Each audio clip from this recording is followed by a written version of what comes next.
नमस्कार दोस्तों, heal max clinic and research centre के हेल्थ बेस्ड शो में एक बार फिर से आपका बहुत बहुत स्वागत है।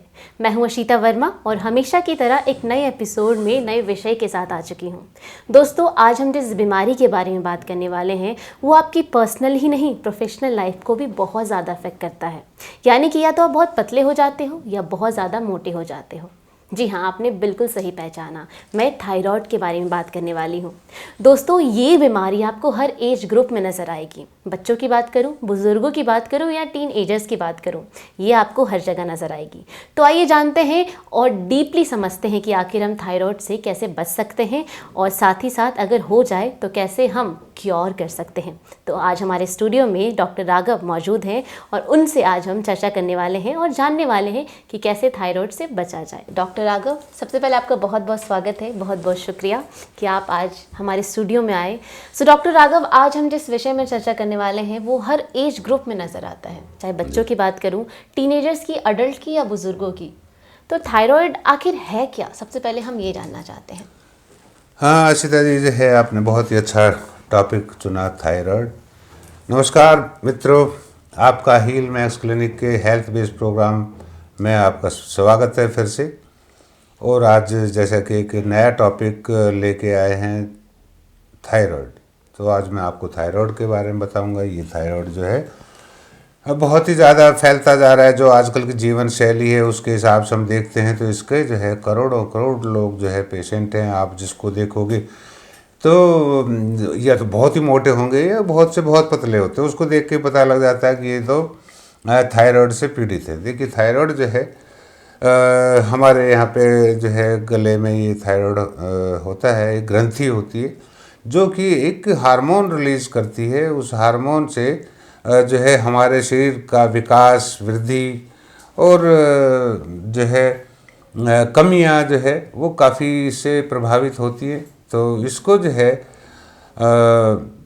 थायराइड को आयुर्वेद में आउटो ग्रंथि भी कहा जाता है कि ये जो है, और ये जो है हमारे मेटाबॉलिक को एक तरीके से कंट्रोल करती है, चयापचय की गति को कंट्रोल करती है। तो थायराइड का जो है, जो ये हार्मोन ग्रंथि है, ये जो है हमारे शरीर को हर क्रिया को प्रभावित करती है। ये नहीं, पूरे शरीर को हर क्रिया को प्रभावित करती है। तो जो थायराइड है इसके जो है दो टाइप वैसे मेन होते हैं। क्योंकि मैंने आप जो क्वेश्चन करने वाले थे वो मैंने बता ही दिया कि भाई ये कितने टाइप का होता है। थायराइड जो है दो टाइप का होता है। एक तो जो है ये हाइपरथायराइडिज्म होता है, जिसमें कि जो हमारी थायराइड ग्रंथि है वो ज़्यादा सक्रिय हो जाती है और वो थायरोक्सिन नाम का हार्मोन जो है वो ज़्यादा ही रिलीज करती है, जिससे हम लोगों को ज़्यादा भूख लगती है। और ज़्यादा भूख लगती है तो उससे हमारा वज़न भी कम हो जाता है। तो इसमें जो इसके जो मेन लक्षण है हाइपर वालों के, तो इसमें ये होता है कि हाइपर में T4 T3 जो है ज़्यादा बनता है, वो ज़्यादा काम करता है, ज़्यादा बनता है। तो उससे जो है ये जो हाइपरथायराइडिज्म है ये ज़्यादातर पुरुषों में होता है, स्त्रियों में कम देखने को मिलता है। तो इसमें क्या है कि इसके क्या लक्षण हैं ये भी मैं बता दूं कि भाई जो है हाइपरथायराइडिज्म के लक्षण क्या हैं। देखिए, हाइपरथायराइडिज्म में क्या होता है, घबराहट होती है, अच्छा, चिड़चिड़ापन आता है, इसमें जो है पसीना ज़्यादा आता है। और कईयों को आपने देखा होगा उसके हाथ कांपते हैं, हाथों का कांपना शुरू हो जाता है। इसमें जो है बालों का झड़ना, बाल पतले होना शुरू हो जाते हैं। अनिद्रा की बीमारी यानी नींद कम आती है, वो प्रॉब्लम इसमें हो जाती है। दिल की धड़कन जो है वो एबनॉर्मल से हो जाती है, बढ़ जाती है। मांसपेशियों में कमजोरी और दर्द शुरू हो जाता है। और इससे क्या है कि ऑस्टियोपोरोसिस होने की संभावना रहती है, हो जाता है। और महिलाओं की मासिक धर्म की गड़बड़ी इसमें होती है। अच्छा, ओके। फिर इसके बाद में हाइपोथायराइडिज्म होता है दूसरा, कि हाइपोथायराइडिज्म में क्या होता है, उसमें क्या होता है कि जो थायरोक्सिन जो है ये कम बनता है। कम बनता है तो क्या होगा कि हमारी क्रियाओं पे प्रभाव पड़ता है और इसमें वजन बढ़ता है। इसमें वजन बढ़ना शुरू हो जाता है। इसमें आप देखेंगे कि जो मोटे मोटे लोग होते हैं उनको हाइपोथायराइडिज्म होता है। और उसमें क्या होता है कि हृदय गति भी धीमी पड़ जाती है, उसमें जो है आपको अवसाद की चांसेस होती हैं, डिप्रेशन के चांस होते हैं, सर्दी ज़्यादा लगती है, त्वचा शुष्क हो जाती है, स्किन जो है ड्राई हो जाती है, ड्राइनेस आती है, आँखों पे और चेहरे पे भी सूजन सी इसमें आ जाती है, और बार बार भूलने की बीमारी भी इसमें हो जाती है। कंफ्यूज आदमी रहता है, जिसको ये थायराइड हो गया तो और उसको हाइपोथायराइडिज्म है तो उसको भूलने की बीमारी ज़्यादा काफी होती है। नॉर्मल डे हाँ। टू डे लाइफ में चीजों को भूल जाते हैं, हाँ, जैसे और कपड़े जो कहाँ है रखती है। कोलेस्ट्रॉल वगैरह की प्रॉब्लम इसमें आ जाती है। तो आप देखेंगे वो मोटा है तो उसको फैट ज़्यादा बन रहा है, क्योंकि मेटाबॉलिक जो है उसका रेट डिस्टर्ब हुआ पड़ा है, तो उसमें मोटापा तो चढ़ना शुरू हो जाता है, फैट भी जो है वो ज़्यादा बढ़ता है। तो उससे क्या है कि हार्ट पे जब प्रेशर पड़ता है कि वज़न ज़्यादा है तो हाई ब्लड प्रेशर और कोलेस्ट्रॉल की प्रॉब्लम्स आना शुरू हो जाती हैं। और महिलाओं में क्या है कि पीरियड डिस्टर्ब हो जाते हैं, जो एक 28 दिन का साइकिल होता है वो 40-40 दिन, 60-60 दिन, 2-2 महीने में होता है। और कईयों को इसमें जो है संतानोत्पत्ति में बड़ी बाधा आती है। अच्छा। तो क्योंकि जब क्लियरेंस ही सही नहीं होगा तो कई तरह की प्रॉब्लम्स आ जाती है। तो इन ऐसी महिलाओं को जो है संतान उत्पत्ति में बड़ी परेशानी होती है। तो मतलब डॉक्टर साहब, रोग एक है, लेकिन अगर देखा जाए तो इसकी कितनी सारी सिम्टम्स है और एक रोग से कितने सारे रोग बन रहे हैं। हाँ, नहीं, इसमें क्यों देखिए, इसको जो थायराइड ग्रंथि है इसका तो बहुत ही प्रभाव हमारे शरीर पर पड़ता है। इसमें जो है क्योंकि एक हार्मोन है, और इस हार्मोन का क्या काम है कि आपके वसा, प्रोटीन, कार्बोहाइड्रेट्स, ये जो है इनको नियंत्रित करता है। मेटाबॉलिक जो है उस रेट को कंट्रोल करता है। ये जो हमारे ब्लड में शुगर, कोलेस्ट्रॉल, जो है फॉस्फोलिपिड वगैरह की मात्रा को कम करता है कि वो भाई ज़्यादा ना बढ़े, उसको कंट्रोल करता है। हड्डियों का विकास और जो मानसिक विकास है वो भी यही करता है। हृदय गति, बीपी, इन सबको ये कंट्रोल करता है। और जो महिलाएं जो बच्चों को दूध पिलाती हैं तो स्तनपान कराती हैं, उनकी दुग्ध वृद्धि करता है, दूध में बढ़ोतरी करता है। कई महिलाओं में क्या होगा, दूध कम बनता है तो बच्चे को बाहर से देना पड़ता है। तो उसका क्या असर हुआ कि अगली पीढ़ी पे भी असर हो गया कि जो उनकी संतान है उसको माँ का जो है दूध भी कम मिला, और वो बाहर से उसको कम आयु के बच्चे को ही बाहर का खिलाना शुरू कर देते हैं। तो उससे क्या है, उसका भी पालन पोषण मतलब एक रोग है डॉक्टर साहब, और यहाँ पे कितनी ज़्यादा मैं कहूँगी कि आगे की बीमारियाँ, आगे की पीढ़ियाँ अफेक्ट हो रही है।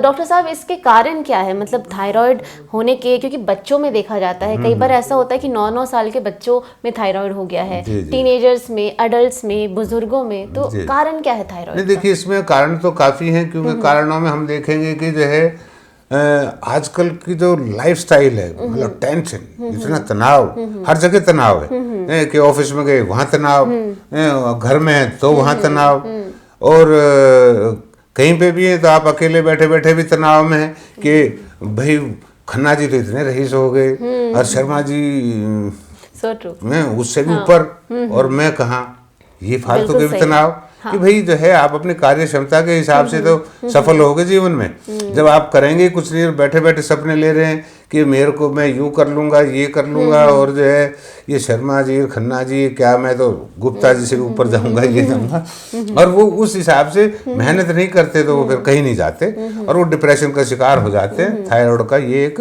भी कारण हो गया। तो तनाव हो गया। आयोडीन की कमी से भी जो है थायराइड हो जाता है। तो आयोडीन का वैसे तो प्रचार होता रहता है, नमक के विशेष है। जो आयोडीन है वो हमारे खाने में काफ़ी होता है। ये तो एक कंपनियों का प्रचार है कि भाई जो है कि आप ये आयोडीन युक्त नमक है, और तो फिर लोग उस नमक को ज़्यादा खरीदेंगे। तो आयोडीन का ज़्यादा होना भी हमारे लिए नुकसानदायक है। तो जितनी मात्रा हमें चाहिए, हमें वो स्पेशल नमक खाने की ज़रूरत नहीं होती। तो लेकिन आजकल वही है कि भागम भाग भी हमारी लाइफ है, और उस भागम भाग का कुछ व्यापारी, कुछ कंपनी, कुछ वो उसका फ़ायदा उठाना चाहते हैं। तो जैसे आपने देखा होगा कि हम लोग ड्राइविंग भी कर रहे होते तो रोड पे लिखा होता है गति सीमा ये है, उस गति से आप ज्यादा चलाओगे तो चालान कट सकता है। बिल्कुल बिल्कुल। तो ऐसे हम जो हमारे नियम हैं हम उसके विरुद्ध जाएंगे तो वो चालान हमारी लाइफ का भी कट सकता है। ही कटेगा। तो इसमें जो है फिर कुछ लोगों को आनुवांशिक कारणों से भी थायराइड हो जाता है। जैसे मदर फादर को है तो बच्चों में भी आपने देखा हो काफी घरों में बड़े मोटे मोटे बच्चे होते हैं, माता पिता भी मोटे मोटे और बच्चे भी मोटे मोटे, छोटे छोटे बहुत। हाँ, और कईयों में पतले पतले होंगे, सारे पतले पतले होंगे। तो ये जो है हाँ, और काफी लोग जो आजकल सोया का ज्यादा यूज करते हैं, सोयाबीन जो है, अच्छा, सोयाबीन की बढ़िया सोया चाप वगैरह फैशन में चले हुए हैं भाई। नॉन वेज नहीं खाते हैं पर टेस्ट चिकन जैसा लेना है तो सोया खा लें। तो ज्यादा सोया का प्रयोग भी थायराइड को बढ़ाता है। हाँ, वो थायराइड की। डॉक्टर साहब फिर कुछ और भी कारण है, मतलब कि भाई थायराइड ग्रंथि में सूजन आना, उस सूजन की वजह से थायराइड हो जाता है। कईयों को जो है कि एक हाशीमोटो रोग होता है उसके कारण हो जाता है। कईयों को जो है गंडमाला मतलब कि ग्वाइटर जिसको बोलते हैं उसकी वजह से भी हो जाता है। विटामिन B12 की डेफिशिएंसी से भी थायराइड हो जाता है। मतलब थायराइड के ढेरों कारण है। और एलोपैथी कहती है ये ऑटोइम्यून डिसऑर्डर है कि जिस बीमारी के कारणों का एलोपैथी में नहीं पता लगता तो उसको कहते हैं ये ऑटोइम्यून डिसऑर्डर है। अच्छा। तो ज़्यादातर में यही है। और इसकी जो है इसी कारण डायबिटीज़ भी ऐसे ही रोग है, उसको भी ऑटोइम्यून डिसऑर्डर बोलते हैं। तो वैसे जिसको थायराइड हो गया उसको डायबिटीज़ होना निश्चित है, चाहे वो हो कभी भी, पर होगी निश्चित रूप से। अच्छा अच्छा। तो ऐसे हमने डॉक्टर साहब नेक्स्ट क्वेश्चन मैं आपसे ये जानना चाहती हूँ, क्योंकि मुझे लगता है हमारे दर्शकों को भी जानना होगा कि अगर थायराइड हो जाता है ना, तो क्या क्या परहेज करना चाहिए, कैसी डाइट रखनी चाहिए, क्या क्या चीज़ें जिसका बिल्कुल भी प्रयोग हमारे खान पान में नहीं होना चाहिए, क्या क्या चीज़ें जिसका खान पान में प्रयोग करना चाहिए, एक्सरसाइज के बारे में क्या कहना चाहेंगे? वो मैं इसका बताऊंगा सारा ही। आपने एक क्वेश्चन में कई क्वेश्चन कर लिए। तो इसमें क्या है कि देखिए कि थायराइड तो बताया कि इस तरीके से बढ़ता है, उसमें कोई पतला होता है तो कोई मोटा हो जाता है। तो इसमें यदि आपको इस तरह की शंका है वजन जल्दी जल्दी कम हो रहा है या बढ़ रहा है तो एक तो आप थायराइड फंक्शन टेस्ट करा लें, TFT जो है, उसमें जो है डॉक्टर बता देगा कि आपको थायराइड है कि नहीं है। दूसरा, थायराइड में क्या होता है कि आप जैसे वजन बढ़ रहा है तो फैट का प्रयोग कम करें, तली हुई चीज़ें ज़्यादा ना लें, और नॉन वेज का प्रयोग कम से कम करें, नहीं करें तो कोई बात नहीं। तो इस तरीके के जो है हमें बचाव करने चीज़, सिंपल खाना खाएं, सोया का परहेज करें, फैट्स ना लें, ये मक्खन उखन ये ज़्यादा ना लें। और लोगों के अपना अपना क्या है कि ये सोचना है कि भाई ये मोटे हो रहे तो इसका मतलब ये तगड़े हो रहे हैं और ताकतवर हो रहे हैं। तो देखिए वो जो है ऐसा नहीं है, क्योंकि वो तो फूल रहे हैं। एक होता है सॉलिड बॉडी तगड़ा, वो अलग होता है। एक होता है कि भाई वैसे फूले जा रहे हैं तो उनका जो मोटापा है वो अलग तरह का, हाँ वो अलग तरह का होता है। तो जो मोटे तगड़े हैं वो जरूरी नहीं है कि थायराइड के पेशेंट हैं, लेकिन जो फूल रहे हैं जिसका आपको स्पॉन्जी फैट सा नजर आ रहा है तो समझो कि ये थायराइड के पेशेंट है। तो इसमें खान पान का विशेष ख्याल रखें। दूसरा, कुछ घरेलू उपचार कर लें, योगा करें, एक्सरसाइज करें। उसमें योग में बहुत अच्छे ट्रीटमेंट, एक तरीके से आप योग से इस थायराइड को कंट्रोल कर सकते हैं। इसमें आप प्राणायाम करें। प्राणायाम में जो है काफ़ी जैसे आप लोग करेंगे कि जो है ओम का उच्चारण करेंगे, जैसे हम करते हैं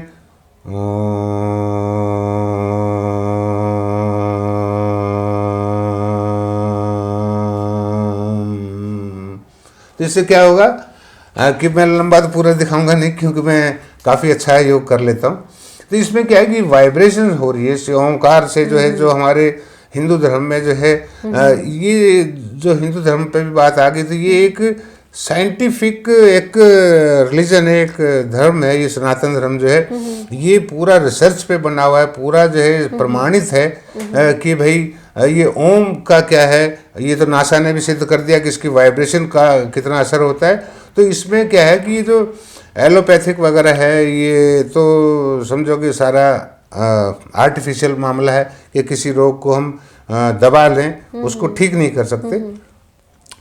और जो आयुर्वेद है, आयुर्वेद क्या है कि ये देवताओं के लिए बना था पहले, कि ये जो है अश्विनी कुमार जो है इन्होंने जो है देवताओं के इलाज के लिए इसको बनाया था। फिर देखा कि जनता भी हो गई, प्रजा हो गई, तो फिर उसके यूज़ के लिए भी है। तो थायराइड का क्या है कि उपचार के बारे में आप बात करेंगे, इसका उपचार क्या है। तो देखिए, एलोपैथी का मतलब कि आपके रोग को सीमित करना, उसको कुछ हद तक कम कर देना, और उन हर दवाई के साइड इफेक्ट्स होते हैं। थायराइड में जैसे दवाइयाँ जो चलती हैं वो जीवन भर के लिए चलती हैं, थायरॉक्सिन वगैरह, मतलब ढेरों हैं किसी उसको में। तो जो भी एलोपैथी में दवा चलेगी वो आपके थायराइड को ठीक नहीं कर सकती। आप देखेंगे थायराइड को कुछ हद तक उसने कंट्रोल किया, और जो पेशेंट है वो बड़ा खुश होगा कि डॉक्टर साहब ने बताया कि मेरा तो थायराइड कंट्रोल है। हाँ। थायराइड की मात्रा वो कंट्रोल हो गई, जो मेजरमेंट है वो रिपोर्ट जो दिखा रही है उसमें आपका कंट्रोल हो रहा है, लेकिन आपके जो कॉम्प्लिकेशंस हैं वो नहीं रुकते कभी भी उन दवाओं से, और कॉम्प्लिकेशंस आएंगे। आपने जो ही थायराइड की दवा शुरू करी, आप देखिए वो जो है पहले 25 mg की देगा, फिर 50 mg की देगा, फिर 100 mg की देगा, फिर उसके साथ साथ उसको कॉम्प्लिकेशंस आ रहे हैं, उनके भी दवाइयाँ फिर शुरू और हो गई। उसने एक दवाई और जोड़ दी, उसने कहा कि डॉक्टर साहब मेरे तो मांसपेशियों में बड़ा दर्द हो रहा है। बोला अच्छा दर्द हो रहा है तो ये वो दवाई लो आप, है। फिर ऑस्टियोपोरोसिस हो गया, फिर उसका भी ट्रीटमेंट चलेगा। फिर थायराइड में डायबिटीज़ हो गई, उसका एक और इलाज शुरू। फिर वो लेडीज़ में मेंस्ट्रुअल प्रॉब्लम आ रही है, उसकी भी दवाइयाँ शुरू हो गई। फिर उनको बच्चे नहीं हो रहे, फिर उसका, यानी कि थायराइड भी एक लूपहोल बन गया है। हाँ, एक मेडिकल इंडस्ट्री के लिए तो दुधारू गाय है वो भी, क्योंकि उससे थायराइड हो गया तो आपको ढेरों ढेर प्रॉब्लम आती रहेंगी, ढेरों ढेर प्रॉब्लम आएंगी, ढेरों ढेर लोगों के फायदे होंगे। वेट बढ़ रहा है तो आप स्लिमिंग सेंटर जाएंगे, तो उनका भी काम शुरू हो गया। आप जो है फिर जिम जाएंगे, स्लिमिंग सेंटर जाएंगे, दवाइयाँ खाएंगे। आप देखेंगे टीवी पे ढेरों विज्ञापन आते, मोटापा कम करें, जो है आप जो है फिट, मतलब ढेरों मतलब व्यापार उसका चलता है। स्लिमिंग सेंटर में आपको डाइट के अलग से डॉक्टर जाइए, आप डाइटिशियन से मिल लें, फिर वो बताएगा आप देखिए आप में ये कमी है तो आप ये सप्लीमेंट ले लें, ये सप्लीमेंट ले लें। यानी कि थायराइड भी एक बिजनेस है बहुत बढ़िया। तो देखिए, यदि आपको थायराइड है तो उसका एक सही सबसे बढ़िया उपचार heal max clinic and research centre के पास है। हमसे बेहतर कोई इलाज कहीं नहीं है, और यहाँ पे मिसगाइड नहीं किया जाता। आपको जब भी इस तरह की कोई प्रॉब्लम है तो आप हमारे heal max clinic and research centre में बात करें, आपको हमारे स्पेशलिस्ट डॉक्टर गाइड करेंगे। बिल्कुल मिसगाइड कोई नहीं करेगा, ये हमारा वादा है कि हमारे यहाँ पे लूट खसूट नहीं है, झूठ बिल्कुल नहीं है। आपका स्वास्थ्य हमारा जो है एक धर्म भी है, कर्म भी है कि हम आपको स्वस्थ रखें। तो heal max clinic and research centre में आप बिल्कुल ठीक हो जाएंगे, हमारा वादा है। आपको थायराइड की दवाइयाँ रोज़ रोज़ नहीं खानी, और थायराइड से जो होने वाले नुकसान है वो जो है आपको रोज़ रोज़ मतलब परेशान नहीं करेंगे। नहीं तो देखिए, आपको बता दिया कि इसके क्या क्या कॉम्प्लिकेशंस आ सकते हैं, आपको क्या क्या दिक्कत हो सकती हैं। और थायराइड ठीक रखेंगे, आपका टोटल विकास होगा, मानसिक विकास होगा, शारीरिक विकास होगा। जब आप मन और तन से फिट हैं तो धन भी आएगा ही। क्या बात है, बिल्कुल सही कहा डॉक्टर साहब आपने कि health is the real wealth. Thank you so much doctor Raghav, आप यहाँ पे आए और हमें इतनी सारी बातें बताई थायराइड के बारे में। और आजकल के जनरेशन में ये एक बहुत ही पॉपुलर डिजीज़ हो चुका है। तो जैसे कि डॉक्टर साहब ने कहा कि पहले तो बचाव करना है, लेकिन अगर फिर भी खुदा ना खास्ते अगर आप ग्रसित होते हैं थायराइड से तो आप हमारे क्लिनिक में बेझिझक आ सकते हैं। दिए गए नंबर पे आप कॉल भी कर सकते हैं और साथ ही साथ आप हमें मेल या व्हाट्सएप भी कर सकते हैं। तो दोस्तों आज के लिए आई थिंक इतना काफ़ी था। नेक्स्ट एपिसोड में मैं आपसे मिलूंगी एक नए विषय के साथ, एक नए विषय में हम चर्चा करेंगे। तब तक डॉक्टर राघव आपका बहुत बहुत धन्यवाद। और अगर आपका भी धन्यवाद और आपका भी दर्शकों को बहुत बहुत धन्यवाद जो आप हमारे प्रोग्राम इतने ध्यान से देखते हैं और अप्रिशिएट करते हैं। आपका हम बहुत बहुत आभारी हैं और जो है आप भी फ़ायदा उठाएं और अपने अड़ोसी पड़ोसी और मित्रों को भी बताएं और वैसे आप फिट रहें और यदि आप फिट नहीं हैं तो फिर आप ज़रूर कांटेक्ट करें। तो जैसा कि डॉक्टर राघव ने कहा कि जो इन्फॉर्मेशंस आपको मिली है ये आपको खुद तक नहीं रखनी है सीमित, आप अपने दोस्तों को, अपने फ्रेंड्स को, अपने परिजनों को ज़रूर ये वीडियो शेयर करें। और अगर ये वीडियो पसंद आई हो, आई थिंक 95% आई हुई होगी, तो आप प्लीज़ लाइक करें, शेयर करें, कमेंट करें और हमारे यूट्यूब चैनल को सब्सक्राइब करना बिल्कुल ना भूलें। धन्यवाद।